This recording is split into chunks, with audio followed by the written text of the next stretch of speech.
Greetings and salutations. My name is Ian Transu, and I'm a voiceover artist. Welcome back to Flaenvard, Norway. For the past 9 months, I have been working up here on these islands, as well as in Ballstad, just over on Lofoten, managing or caretaking at 2 very different sets of accommodation, as well as trying to do my own projects when I wasn't wandering around the countryside. It has been an amazing experience up above the Arctic Circle. Being around for the changing seasons to watch the days get longer this past spring, leading up to the midnight sun in summer, and watching the time pass to the shorter, darker, but just as beautiful days of December and January.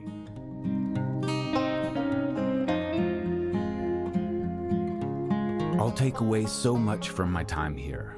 Not only the stunning scenery of Lofoten, with its Fenris-fanged mountains piercing out of the sea, and traditional red fishermen's cabins jutting out over the waters, but also the deep-cut fjords, snowy peaks, and rocky coastline of the mainland.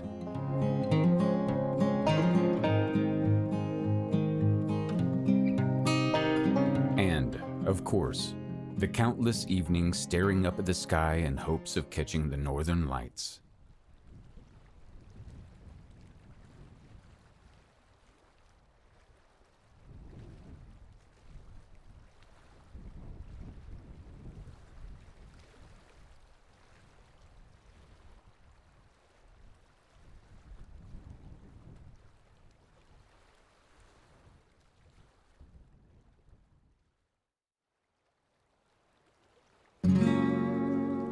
I'm so lucky to have had this chance to reside here in the north of Norway for a time, and I have always been one that gains more from pausing in a location than just passing through. It is a place that's been tugging at my wandering spirit for years. You get to experience different things and see a side that the average tourist doesn't. Though more fulfilling for me are those people that you meet along the way. They're what make all of this so much more memorable.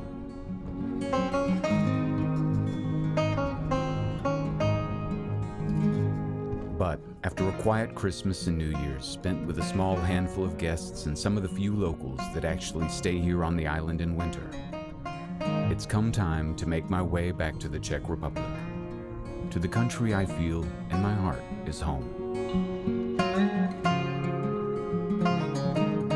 I made my way here at the end of April last year by car so that I would have the freedom to go and see what I wanted, when I wanted, and not rely on public transport in more remote areas. And though it was a long drive lasting 5 days, it was definitely worth the effort and time it took. But now, I'll pack up my bags and recording gear and make the trip back down. This time, however, in the dead of winter, on icy roads, with shorter days of sunlight, and much colder temperatures. Up pretty early. Got the first ferry of a few today. Some car, some pedestrian. But on Surinøy now, got an hour and a half to wait till the next ferry over to Sund. And then 5 kilometers to get in my car. And we start in earnest.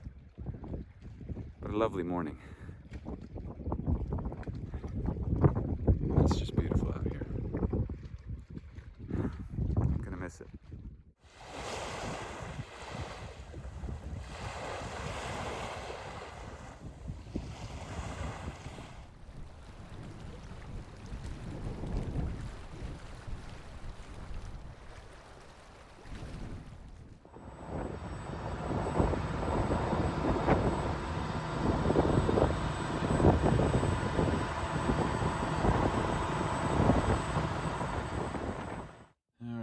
Moment of truth. All right, Odo, please. See, all snow covered. First time back in about a month, and slightly good sign. Oh, you beauty! I love you. And now we officially start. Got off the ferries. Yep, 1:30 in the afternoon. Not much sunlight left, and I'm going to do the scenic route. What a fool, but I'm gonna do it anyway. So, let's start. After discovering a change in ferry schedules off the island just days before, my first day left me with only about 2 hours of daylight and the 8-hour trip that it would take me to get to my first destination in Mo i Rana. Not all by car, mind you, but I had 1 or 2 more ferries to line up and catch to make sure I wasn't left sleeping in the bitter cold on the side of the road that evening, as most places to stay are closed at this time of year. So still a little early now, about 25 minutes before the ferry actually leaves, but I'm here at Jektvik getting ready to take the last ferry for the day, hour 1 across, but at the present moment, besides somebody's staff car, looks like I might be the only one. On a ferry that can hold hundreds, it was myself and 1 other couple who took the last trip across for the day, and I arrived at the hotel in Mo i Rana around 9 p.m. The next morning started out overcast, but still beautiful in its pale light, and having made the decision to deviate from the route I took up back in April, heading over a higher pass into Røros instead of south to Lillehammer, I set out to cover the 650 kilometers that day. Though having to constantly focus on the roads covered in ice, there were a few spots I was able to pull over and see the frozen scenery I was making my way through. And as the weather slowly cleared, I was greeted by a sight I hadn't seen in nearly a month. The actual face of the sun as it made its appearance over the horizon for the first time this year. Most of the day had been rather cold, between -6 to -11 degrees Celsius. Such a difference to the milder climate of the island surrounded by the warmer sea currents. But the further I went inland that day, the more the gauge in the car started falling, -15, -25, and eventually reaching its lowest at -32 degrees Celsius. The coldest I have ever experienced in my life. Even the heat on full in the car had little effect at that point. I will be honest, I was worried that if I stopped the car and couldn't start it up again, I would be stuck out here with little to no protection and houses few and far between. But at the end of a long drive, I was greeted by an amazing host and her 2 friendly dogs at a forest cabin, where I would be graciously fed and survive another day.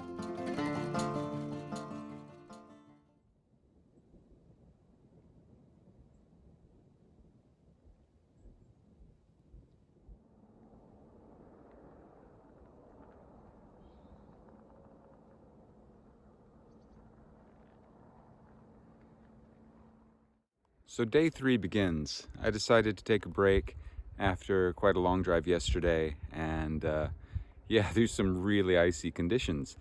Watching the thermostat in the car go down to -32 over a pass in a certain place yesterday on my way to Røros, where I'm staying right now.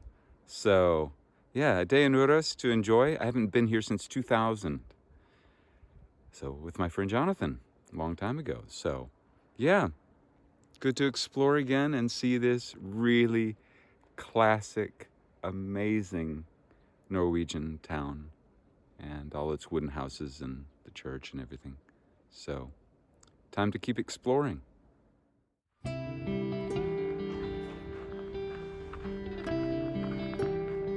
It had only been 2 days since leaving Fleinvær, but both days had been rather lengthy and stressful in the snowy conditions. So I decided last minute what better time to take a break for a day than in one of the oldest towns of wooden buildings in Europe. And a UNESCO site at that. Dating to 1644, it was one of the most important mining centers in Norway.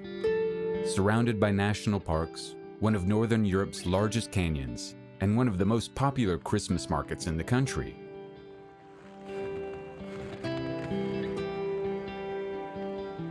The place certainly has its charm. Though also known to be one of the coldest spots in Norway, the weather had jumped from -28 at night to a tropical -3 degrees Celsius the next morning. And with such warm weather like that, I had to spend as much time outdoors as possible investigating. Though not a very big place, Every little turn had something interesting to see: an alleyway, a wooden house, a church. And of course, I had to make sure to wait until nightfall to catch all the shimmering lights still up from the holidays, bathing everything in their festive glow.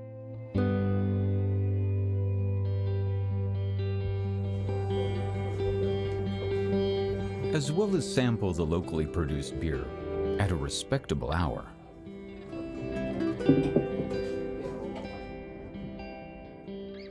Day 3, after a lovely time in Uros, it's time to move on. Going to Sweden today.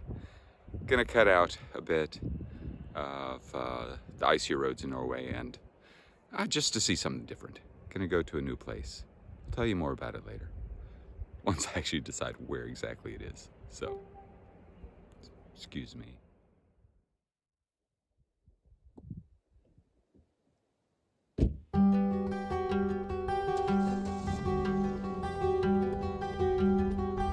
I'm one of those that hates to retrace my steps when traveling. If hiking, for example, I always look for a loop route instead of returning on the same path. And as I had gone up from Oslo through Trondheim to Bodø last time, a beautiful route, mind you, I had already seen it. And this was my reasoning to head over to Sweden and traverse a region I had not been before as I made my way south. And after a day driving through frosty white forests and past frozen lakes, I was sure I had made a good decision.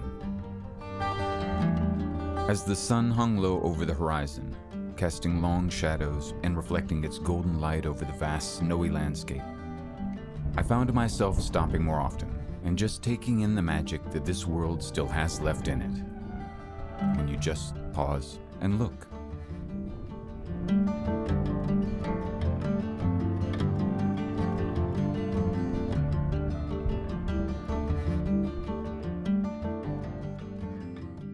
Going on day 5 now, and last day in Scandinavia. Catching the ferry from southern Sweden back to Poland this evening. Can do the night ferry and actually try to get some sleep. We'll see about that. But what a change from all the mountains of Norway and such dramatic scenery to the equally dramatic but more foresty and hilly areas of Sweden. And after Röros and all that. So it's still beautiful, but a lot more highways, so a little bit less time to stop and pull over, and I'm doing a lot more driving. So a bit longer runs to get to cheaper countries. Yeah, Poland's not so cheap anymore either, so anyway. Yeah, gotta make the ferry later, but I've got some time to kill before the 10:30 ferry, so. After a comfortable night at a last-minute B&B in Hovde and a great conversation with the owner there, I hopped back in the car and started my journey through the more populated areas of southern Sweden. And with my ferry to Poland not departing until late in the evening, I was able to stop by Jönköping for a while to stretch my legs, grab some coffee and pastries, and just get used to being in a place that had a population of more than 5 people on an island. And though I had been over to Bodø many times and just down to Røros, those were townships compared to the city I was in now and the larger crowds I would be surrounded by back over in Central Europe. I must admit to feeling a bit of culture shock in these more populated areas, as I had gotten so used to being rather isolated over the past few months. It does have an effect on you. And I find as I get older, I need the bigger cities less and less. Definitely preferring the forests, mountains, and nature to the constant rush of a metropolis. I think it was also how I was raised by my father with his appreciation for camping and quieter surroundings. One of the many aspects I am so grateful to him for.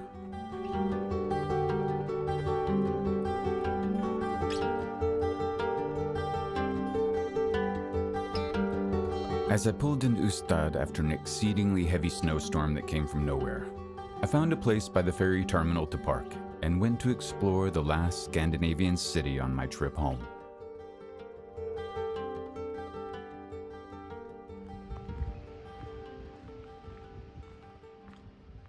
And so ends Scandinavian part of my adventures for the past 9 months or so. Here in Ystad, where I came over at the end of March, and now back again. I've met some lovely people. I've had some great times. Got some really good friends out of this. Had some great experiences. Saw some great things. All in all, I'm so glad I did it. It was good for me. It was tough, but this past time was the best. This past time is what I needed to take care of things and come back. All right, Poland. See you in the morning.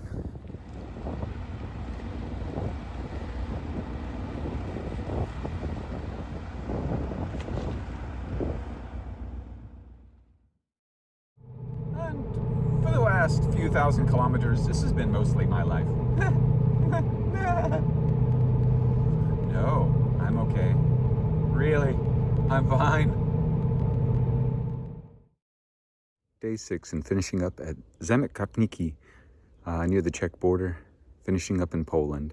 A lot of highway through today, but what a great little ending coming through this little mountain pass before getting into Czech Republic. Feels good to be home. In the region, you get what I mean. Come on. There was a strange feeling building up in me all day after pulling off the ferry and driving the entire length of Poland. A sadness to be leaving one of the most breathtaking parts of the world and the people I had grown close to and who had made me a part of their family and accepted me into their lives. But there was a familiarity that I missed. The languages, mannerisms, culture, architecture, and landscape. I had been living in Poland or the Czech Republic since 1998. Uherskie Hradiště, Kraków, Cieszyn, Olomouc, and until recently in Ruda. Half my life spent abroad now, and this region is so ingrained in my character that as much as I love to travel and can stay months upon months away if I must, it still makes me smile when I come home. But before crossing the border, I wanted to make one more stop in the town of Kowary for a visit and give Poland just a bit more of my time, as one of my plans once I settled back in a bit was to spend as much time exploring this side of Poland and the Czech Republic as I could while staying near here. I had never been here before, and really enjoyed walking down the cobbled streets and along the stream running through the center. It will be a place I come back to. But for now, I needed some well-deserved pączki, filled donuts, one last bucket of cappuccino, and a few minutes to do some last-minute shopping at one of my favorite Polish grocery stores.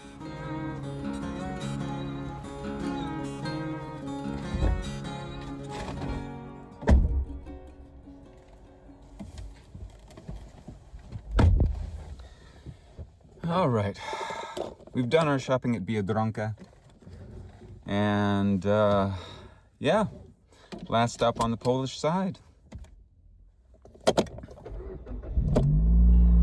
And here I was, nearly 2,500 kilometers later, about to cross over into the Czech Republic and restart a life I had taken a break from for almost 9 months now. It will be an uncertain life full of changes compared to when I started this channel last winter. But I am excited and full of hope for what is to come. As you might be able to see in my face here as I got to the border. And I'm home. It's good to be back.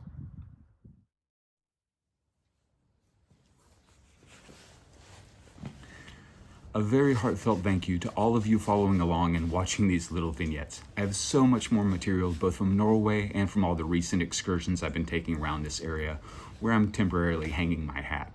So please like, subscribe, all that jazz, as it would very much help me reach a wider audience.